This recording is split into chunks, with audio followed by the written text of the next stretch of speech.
할렐루야, 참 좋으신 우리 주님의 이름으로 문안드립니다. 오늘 하루도 말씀 가운데 하나님이 우리에게 주시는 그 음성을 듣고 또 하나님께서 우리를 인도하기를 원하시는 그 길로 함께 걸어 나아갈 수 있는 귀하고 복된 하루 될 수 있기를 주님의 이름으로 축복합니다. 오늘은 우리가 출애굽기 4장 말씀을 함께 나누려고 합니다. 출애굽기 4장 말씀은 앞서 출애굽기 3장과도 계속 이어지는 그런 본문이죠. 3장에서 여호와 하나님께서 그 미디안 광야에 그 어, 불타는 떨기나무의 불꽃 속에서 하지만 그 떨기나무를 태우지 않는 그 신비로운 불꽃 속에서 모세를 만나 주시는 그런 장면을 우리가 보았습니다. 그리고 그 장면에서부터 계속 이어져 내려오는 사장의 말씀을 오늘 우리가 함께 보기를 원합니다. 자, 모세의 부르심에 대한 말씀이다라는 것이죠. 그리고 이 부르심에 대한 말씀을 오늘 우리가 내가 있어야 할 곳, 또 내게 있어야 할 것이라는 제목으로 함께 말씀을 보기를 원합니다. 자, 오늘도 우리가 크게 두 단락으로 나누어서 말씀을 보려고 하는데요. 먼저 첫 번째 단락은 1절부터 17절까지 모세와 하나님의 변론에 대한 그런 말씀입니다. 음, 사실 이 말씀은 3장에서부터 이어져 온 것이다라고 말씀을 드렸습니다. 어, 이 하나님과 모세 사이의 부르심에 대하여 모세 너가 나의 보냄을 받아서 이스라엘 백성을 애굽에서 이끌어내어야 된다라고 하는 이 하나님의 부르심에 대하여 총 5번의 변론을 펼치게 됩니다. 그 중에 3장에서 2번, 그리고 오늘 4장에서 3번의 변론이 나타나는데요. 우리 3장 11절 말씀을 한번 같이 볼까요? 모세가 하나님께 아뢰되 내가 누구이기에 바로에게 가며 이스라엘 자손을 애굽에서 인도하여 내리까? 라고 하나님께 어, 내가 누구길래요? 나는 누구입니까? 내가 어떤 사람이길래 그런 일을 하는 것입니까? 라고 이렇게 첫 번째 하나님 앞에 질문하고 변론하는 것을 볼 수가 있습니다. 그때 하나님께서 뭐라고 말씀하시냐면 다른 말씀이 아니라 내가 반드시 너와 함께 있으리라. 네, 그리고 너는 그 백성을 애굽에서 인도하여 낸 후에 이스라엘에서 하나님을 섬기리라. 이것이 내가 너를 보낸 증거다라고 하나님께서 말씀하시는 것을 볼 수가 있습니다. 자, 모세는 뭐라고 물어봤습니까? 내가 누구냐고 물어봤죠. 내가 누구냐는 하나님의 질문, 하나님께 드리는 그 질문에 대하여 하나님은 뭐라고 말씀하십니까? 너는 내가 함께하는 자다. 그리고 그 백성을 이끌어내어 나를 예배할 자가 될 것이다. 하나님을 섬기는 자가 될 것이다. 이것이 모세라고 하는 사람이 누구인가를 설명할 수 있는 모세의 정체성이다라는 것입니다. 여러분, 우리는 누구입니까? 하나님이 함께 하시는 사람들인 줄로 믿으시기를 바랍니다. 그리고 하나님이 함께 하시며 우리는 그분을 예배하는 자로, 섬기는 자로 부르심을 받은 자들이다. 라는 것을 또한 우리가 마음 가운데 나는 누구일까? 라는 질문 가운데 확답을 받으시기를 축복합니다. 자, 두 번째 또 변론은 어떤 것입니까? 모세가 또 하나님께 질문을 하죠. 그럼 당신은 누구입니까? 이 말이죠. 사람들이 누가 보냈냐라고 물어보면 나는 당신에 대하여 누구라고 이야기할까? 즉, 두 번째 변론은 당신이 누구시냐라는 것입니다. 자, 이 질문에 대하여 또 하나님께서 답변을 해주시죠. 나는 스스로 있는 자다. 스스로 있는 자라고 그들에게 말하여라. 라고 하나님께서 말씀하시는 것을 볼 수가 있습니다. 사랑하는 여러분, 하나님이 누구인 줄 아는 것, 이것이 우리가 부르심의 삶을 살아가기에 굉장히 중요한 부분입니다. 그렇지 않습니까? 나를 보낸 사람, 나에게 이 어마어마한 사명을 맡기신 분이 누구인가? 라고 하는 것을 아는 것이 굉장히 중요한 부분이겠죠. 그래서 우리, 이런 하나님의, 반응을 우리가 생각할 때, 우리의 기도가 어떤 식으로 이루어져야 될까요? 우리의 기도의 어떤 핵심은요, 우리가 할 말을 막 쏟아내는 것, 이것이 기도의 핵심이 아니라 하나님이 어떠한 분이신지를 우리가 믿으며 기도하는 것이 중요하다는 것입니다. 그냥 그저 내 할 말을 쏟아내는 것이 아니라 하나님이 누구이신지를 우리가 분명하게 고백하며 그리고 그 안에서 우리가 기도의 대상이 누구이신지를 인지하며 기도하는 것이 중요하다라는 것입니다. 기도하는 중에 하나님이 누구이신지 깨달을 수 있게 되기를 간절히 축복합니다. 하나님은 그 무엇에도 제약을 받지 아니하시고 모든 것 가운데 전지전능하신 하나님이신 줄로 믿습니다. 자, 이런 어떤 두 번의 변론이 이미 3장에서 있었고요. 이제 4장에서는 또 세 번의 변론이 있습니다. 1절부터 17절의 말씀, 1절부터 17절에 이르기까지 어, 모세와 하나님 사이에 또 세 번의 변론이 더 나타나죠. 자, 오늘 세 번째 변론의 말씀을 우리가 함께 보도록 하겠습니다. 자, 세 번째 변론은 무엇입니까? 사람들이 나를 신뢰하지 않을 것입니다. 사람들이 나를 따르지 않을 것입니다. 라고 하는 어떤 핑계를 하나님 앞에 대는 것입니다. 그도 그럴 것이 모세의 마지막 애굽에서의 기억을 더듬어 보면은 이스라엘 백성들 앞에서 너희들이 왜 같은 동족끼리 다투느냐라고 했을 때 누가 너를 우리의 지도자를 세웠냐, 재판관으로 세웠냐 라는 얘기를 들었죠. 약간 그때 모세의 마음이 움츠러들었던 것 같아요. 그리고 여러 가지 이유로 정치적인 이유, 뭐 이런 적인 이유로 애굽 사람을 죽인 것이 탄로 나서 도망을 하게 되었죠. 그러니까 애굽에서의 마지막 어떤 기억을 생각해 보면은 아하, 사람들이 나를 거절했던 것이 모세의 마음 가운데 남아 있었던 것입니다. 그래서 이렇게 이야기하는 거죠. 자, 모세가 대답하여 이르되 그러나 그들이 나를 믿지 아니하며 내 말을 듣지 아니하고 이르기를 여호와께서 내게 나타나지 아니하셨다 하리이다. 여호와께서 왜 너 같은 사람에게 나타나는 거야? 너는 뭐 우리와 같은 이스라엘 또 동포로서 우리의 이런 어려움을 아는 사람이 아니잖아. 뭐 어떤 이런 말들이 막 오고 갈 것 같고 또 누가 너를 우리의 지도자로 세웠단 말이냐? 라는 얘기를 다시 들을 것만 같은 그런 두려움이 모세의 마음 가운데 있었다라는 것이죠. 이에 대하여 여호와 하나님께서 뭐라고 이야기를 하십니까? 여호와께서 그에게 이르시되 내 손에 있는 것이 무엇이냐? 그가 이르되 지팡이니이다. 뜻밖의 말씀입니다. 그죠? 뭐 이런 얘기를 하면은 뭐 아니야 내가 사람들한테 말을 잘 해줄게 라든지 막 이런 어떤 얘기를 하실 것 같은데 오히려 네 손에 있는 것이 무엇이냐? 지팡이이니이다 라고 이야기하죠. 지팡이는 특별한 지팡이가 아닙니다. 그죠? 그냥 미디안 목동으로서 양을 칠 때 사용하는 평범한 그런 목동의 지팡이인 것입니다. 근데 그것이 무엇인지 하나님께서 물어보셨습니다. 그리고 여호와께서 또 말씀하시되 그것을 땅에 던져라 하심에 땅에 던지죠. 그랬더니 그것이 무엇이 됩니까? 뱀이 되었다라는 것입니다. 모세가 깜짝 놀라서 그 뱀 앞에서 몸을 피하게 되죠. 당시 애국 왕권의 상징은 바로 코브라입니다. 지금도 우리가 이집트의 파라오 왕관 이런 거 이 앞에 보면 이렇게 코브라가 이렇게 있는 것을 봅니다. 왕의 손에 들려있는 지팡이를 규라고 하죠. 이 지팡이는 왕권을 상징하는 것이고 또 뱀이라고 하는 것도 왕권을 상징하는 것입니다. 지금 애굽의 왕권을 피해서 도망온 모세에게 다시 왕권에 대한 것을 상기시켜 주시는 거예요. 즉 애굽을 움직일 권세, 그 권세를 모세의 손에 쥐어 주시겠다라고 하시는 말씀을 지금 지팡이를 통하여서 들려주고 계시는 겁니다. 그런데 이 이야기가 조금 특이한 것은 무엇입니까? 사절에 보니까 여호와께서 모세에게 뱀으로 변한 그 지팡이를 보면서 손을 내밀어 그 꼬리를 잡으라라고 이야기하시죠.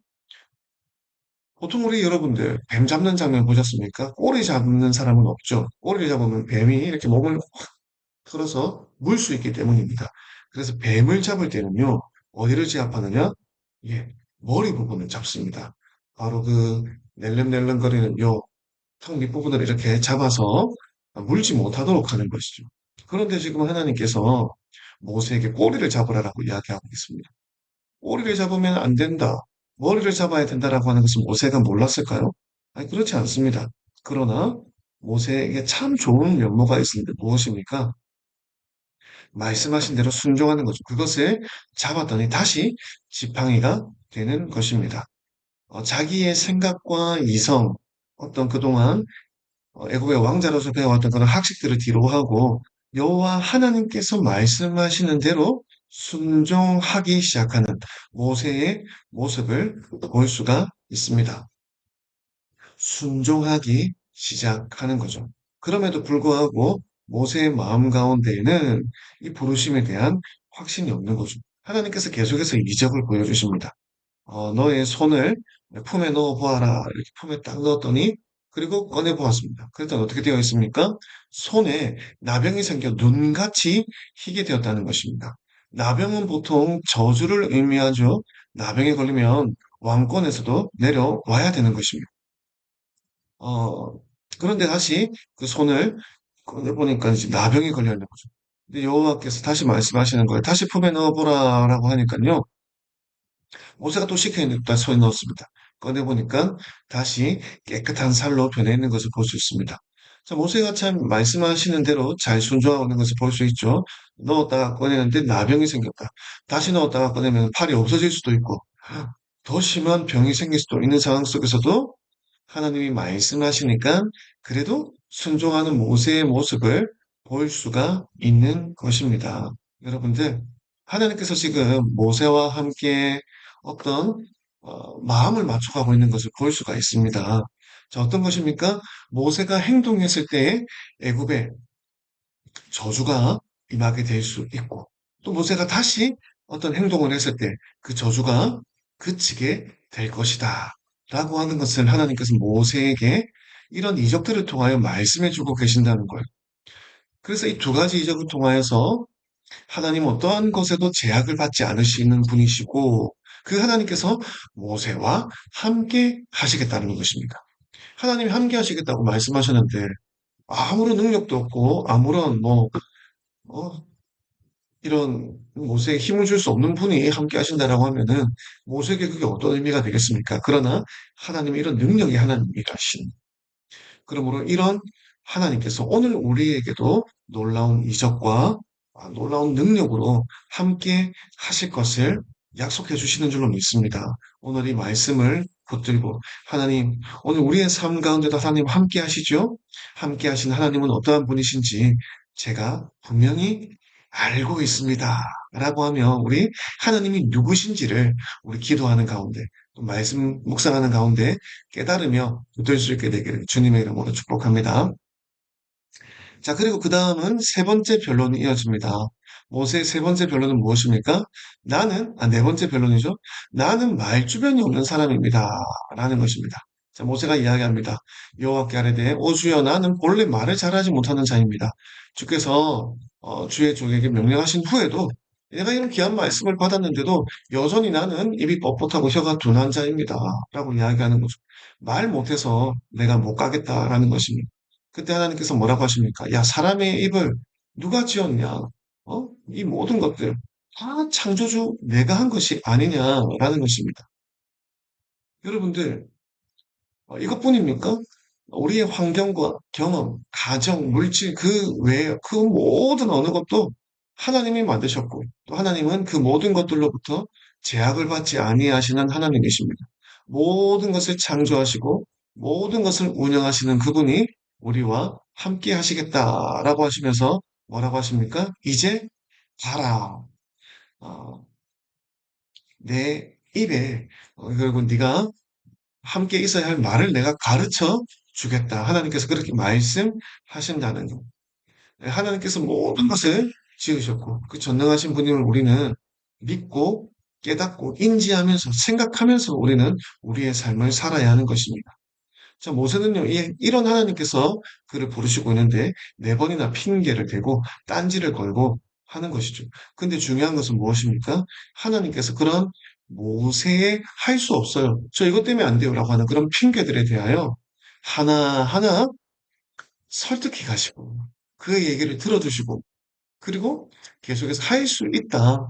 내가 너와 함께 할 거야. 내가 너에게 할 말도 가르쳐 줄 거야. 라고 하면서 계속해서 그와 질문하고 또 답변하시고 대화를 이어가시는 것을 볼 수가 있습니다. 그리고 마지막 다섯 번째 변론이 있습니다. 다섯 번째 변론은요, 특별한 이유도 없습니다. 더 이상 이유는 없지만, 하나님 저는 아닌 것 같아요. 라고 모세가 이야기를 하는 거죠. 모세가 뭐라고 이야기합니까? 주님, 보낼 만한 자를 보내십시오. 라고 이야기를 하는 것입니다. 그때 하나님께서 자, 이제 조금 화가 나셨어요. 그래서 뭐라고 이야기하십니까? 야, 모세야, 너 왜 그러니 도대체? 너 왜 그래? 야, 그럼 너 레위 사람? 내 형 있잖아, 아론. 아론 있잖아. 아론 말 잘하는 거 내가 잘 알고 있어. 그가 너를 만나러 이제 올 거야. 그가 너를 볼 때에 그의 마음에 기쁨이 있을 거야. 너 아론을 만나고 나면 서로 기쁨이 있을 거야. 라는 말을 지금 하나님께서 모세에게 해주고 계신다라는 것입니다. 그래서 그가 어, 너를 대신해서 백성에게 말할 것이고, 그는 너의 입을 대신하게 될 것이다. 그런데 너는 그에게 하나님같이 될 것이다. 라고 이렇게 말씀해 주는 것을 볼 수 있습니다. 자, 하나님 화를 내셨어요. 그래서 노를 바르셨죠? 반드시 내가 너와 함께 하겠다는데 너 정말 못 믿어? 라는 이런 하나님의 마음이 좀 드러나는 것 같습니다. 모세야, 나 정말 너랑 같이 일을 하고 싶은데 너 나 못 믿어? 라고 하나님께서 이렇게 말씀하시는 것 같아요. 모세야, 나 정말 네가 꼭 필요해. 나 반드시 너와 함께 할 거야. 내가 정말 너를 귀하게 사용할 거란다. 정말 그렇게 하나님께서 말씀하고 계신다라는 것. 그래서 말 잘하는 형, 아론까지 내가 준비하였다라고 하시는 것이죠. 정말로 모세를 이 출애굽의 역사의 가운데 정말 하나님의 필요한 주인공으로 사용하시겠다라는 것이죠. 자, 여러분 기억합시다. 창조주 하나님께서 피조물인 우리를 이렇게까지 하시면서 부르신다라는 거예요. 우리는 여전히 머뭇거리고 할 수 없다고 이야기하고 믿음으로 반응하지 못하는 자들인데도 불구하고 하나님께서는 그런 우리들을 정말로 간절히 원하시며 부르시고 계신다라는 것입니다. 모세에게 말씀하시는 거잖아요. 사랑을 붙여주겠다. 또 지팡이를 붙들고 이렇게 일어나라 라는 것입니다. 그래서 17절에 너는 이 지팡이를 손에 붙잡고 이것으로 이적을 행할지니라 라고 말씀하시는 것입니다. 이 지팡이. 대단한 지팡이 아니죠? 목동이 그냥 평범한 지팡이입니다. 근데 그것으로 하나님은 놀라운 이적을 행하실 수 있다는 것입니다. 마치 지금 모세는요 미디안 광야에 지내면서 40년의 시간을 지나면서 자기 자신을 특별하다고 생각하지 않고 있을 것입니다. 나는 정말 평범한 사람 중에 평범한 사람이야. 내가 뭘 할 수 있을까? 그런 인생 가운데 찾아오신 거죠. 그런 평범한 지팡이와 같은 인생 가운데 찾아오셔서 놀라운 하나님의 이적을 나타내는 그런 이적의 주인공으로 사용하시겠다는 거예요. 이 평범한 지팡이도 하나님의 손에 붙잡혀지게 되면은 하나님의 지팡이가 되는 것입니다. 우리 평범한 사람도 하나님의 손에 붙들리게 되면 하나님의 사람들이 되는 줄로 믿습니다. 할렐루야. 자, 그리고 계속해서 그 다음 단락을 우리가 보겠습니다. 자, 우리 18절부터 31절까지 이제 애국으로 돌아가는 모세의 모습을 볼 수 있습니다. 자, 여러분, 이 과정에서 우리가 생각해 볼 것은 하나님은요, 사람의 연약한 마음을 격려하시는 분이시다라는 것을 우리가 생각해 볼 수 있습니다.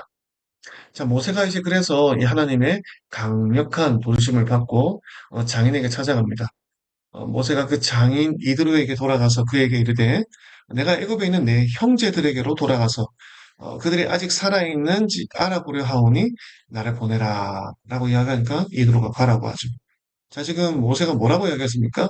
내 형제들이 살아있는지 한번 보고 싶다라고 이야기하죠. 자, 지금 모세가 이들에게 작별을 구하는데요. 하나님께 받은 소명 그대로를 말하지 않고 있는 것을 볼 수 있죠. 자, 인간적인 생각에 장인어른이나 아내에게 내가 이스라엘을 구출하기 위하여 그들을 출애굽시키기 위하여 가야 되겠다. 이렇게 말하면 어떻게 생각할까? 미친놈이다라고 하겠죠. 이 자식이 이게 뭔 소리야? 라고 생각할까봐 애둘러 이렇게 둘러서 표현을 하는 것입니다. 어, 좀 모세의 마음이 지금 어떠한지 조금 우리가 생각해 볼 수 있겠죠. 근데 그때 하나님께서 19절에 여호와께서 미디안에서 모세에게 이르시되 애굽으로 돌아가라 내 목숨을 노리던 자가 다 죽었느니라 라고 이야기하고 있습니다. 모세에게 애굽의 상황을 알려주시는 하나님의 말씀이죠.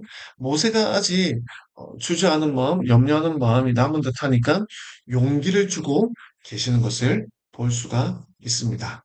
그래서 모세가 그 말씀을 들었죠. 자, 모세의 목숨을 노렸던 자, 아마 투트모스 3세였을 것입니다. 그리고 그를 이어서 이제 아메노테 2세가 파라오가 되었을 겁니다. 역사적으로 우리가 확인해 볼 수 있는 부분이죠. 자, 그리고 하나님께서 그런 모세에게 이야기를 하실 때 모세가 이제 그의 아내 시보라죠. 그리고 아들들을 나귀에 태우고 아들들 복수형이네요. 자, 우리가 아들 한 명의 이름은 보았습니다. 게르솜이었죠. 게르솜. 근데 또 둘째 아들이 있습니다. 여기에서는 이름이 등장하지 않지만 나중에 출애굽기 뒤쪽에 엘리에셀이라고 하는 아들이 있다라는 것을 우리가 알 수 있습니다. 그래서 그 두 명의 아들들을 나귀에 태우고 애굽으로 돌아가는데 자, 모세가 하나님의 지팡이를 손에 잡았더라라는 구절이 있습니다. 모세가 하나님의 지팡이를 손에 잡았더라. 자, 뭔가 모세가 마음에 결단한 것 같은 그런 느낌이 들지 않습니까? 자, 더 이상 이 지팡이는요, 목동의 지팡이, 모세의 지팡이가 아닙니다. 하나님의 부르심을 마음에 붙잡았을 때 그 손에 있던 평범한 일들이요, 이제 하나님의 일들이 되기 시작하는 것입니다. 우리 인생도 마찬가지일까요? 우리가 하는 어떤 우리의 평범한 일상들, 우리의 직업들, 이런 것들이요. 하나님의 부르심 앞에 우리가 결단하기 시작하면요. 이것들이 하나님의 일들이 될 수 있는 줄로 믿습니다. 어떤 일을 하고 계십니까? 컴퓨터와 관련된 일을 하고 있습니까? 디자인과 관련된 일을 하고 있습니까? 어떤 일을 하고 계십니까?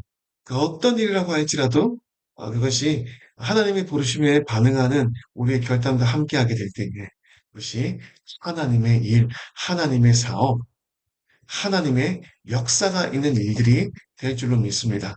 우리의 재정이, 우리의 어떤 달란트가, 우리의 어떤 관계망들이 그렇게 하나님의 손에 붙들려지게 되기를 주님의 이름으로 축복합니다. 자, 그리고 가는 길에요. 중요한 단락이 하나 있습니다.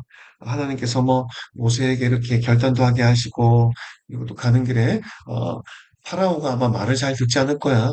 그래서 내가 이스라엘은 내 장자인데 파라오가 내 장자를 함부로 놓아주지 않을 것이기 때문에 나는 애굽의 모든 장자를 치게 될 거야 라고 하면서 계속해서 모세의 마음에 격려하고 앞으로 있을 일을 미리 알려주심으로 모세가 파라오가 거절하였을 때 당황하지 않도록 계속해서 격려하십니다. 그런데 그 와중에 중요한 사건이 하나 일어납니다.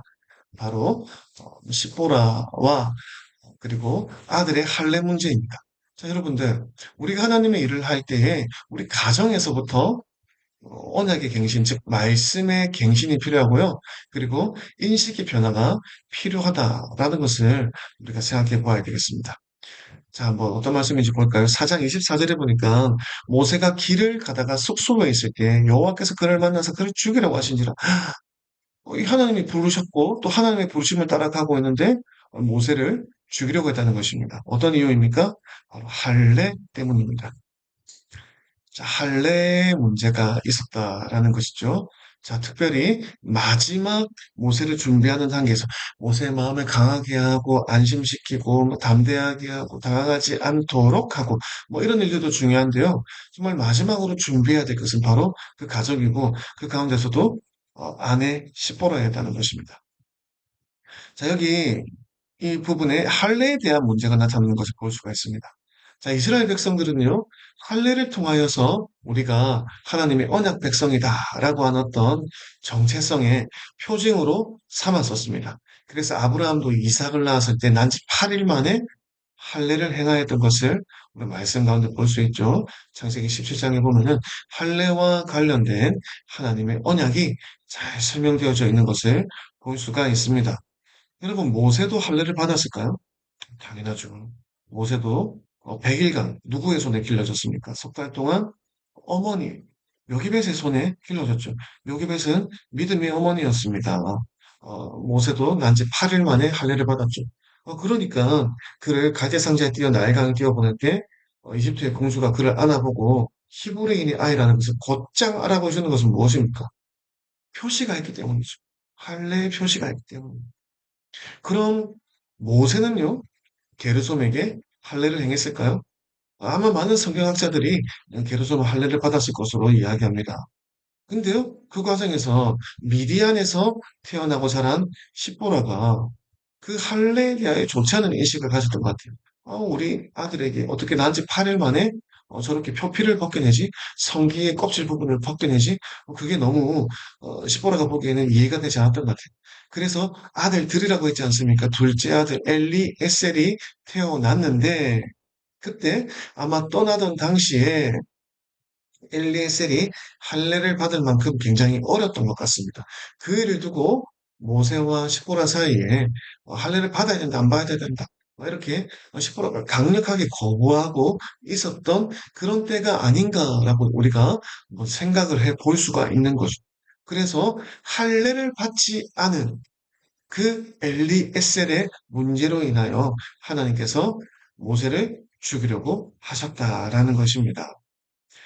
어, 아내의 인식, 아내도 언약 백성으로서의 어떤 정체성의 깨달음이 필요했던 시기였다는 것입니다. 그래서 하나님께서 모세의 생사권을 쥐고 계시는 거죠. 모세의 소유권이 누구에게 있는 것입니까? 하나님께 있다라고 하는 것을 지금 십보라로 하여금 알게 하시는 것. 네 남편, 그리고 네 자녀들, 그리고 너희 가정, 누구의 것이냐는 거예요. 하나님의 것이다라는 것을 분명히 깨닫게 하는 그런 사건이었다라는 것입니다.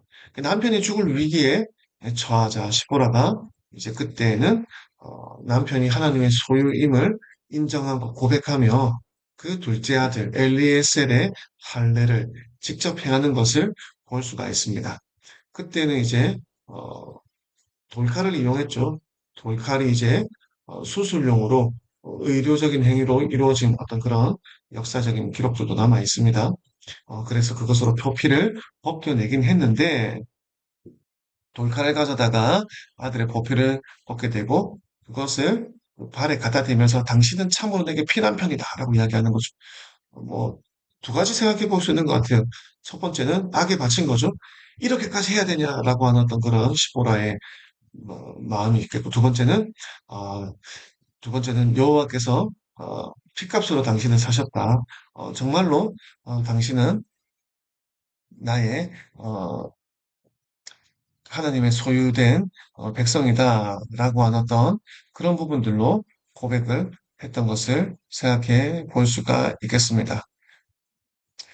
당신은 우리 아들이 지금 피를 흘려서 다시 살리게 된, 내 정말로 피로 산 내 남편이다라고 하는 어떤 그런 고백도 함께 생각해 볼 수 있는 부분이겠죠. 두 가지 다 생각해 볼 수 있는 해석이라고 생각을 합니다.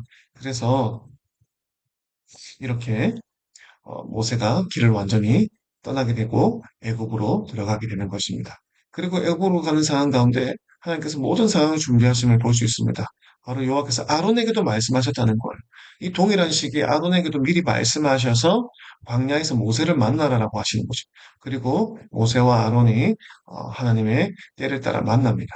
그리고 아론에게 모든 것을 다 이야기하고 애굽으로 돌아가게 되죠. 자, 애굽에서 아론이 백성들에게 이야기를 합니다. 하나님께서 어떻게 모세에게 말씀하셨는지. 그럴 때 백성이 다 믿고 여호와께서 이스라엘 자손을 찾으시고 그들의 고난을 살피셨다 함을 듣고 머리 숙여 경배를 하기 시작하는 거죠. 어, 그래서 정말로 백성들의 마음 가운데도 하나님이 하실 일들, 즉 출애굽에 대한 소망을 품기 시작하였던 것입니다. 자, 사랑하는 여러분, 오늘 말씀의 결론을 한번 맺어보겠습니다. 내가 있어야 할 곳은 어디입니까? 바로 하나님의 약속이 있는 곳이겠죠. 하나님의 말씀이 있는 곳에 우리가 있어야 되는 줄로 믿습니다. 그리고 또 나에게 있어야 할 것은 무엇입니까? 바로 말씀 안에서 내가 누구냐 하는 것을 깨닫는 것이죠. 하나님 자녀로서의 정체성이 나에게 있어야 하는 것이다.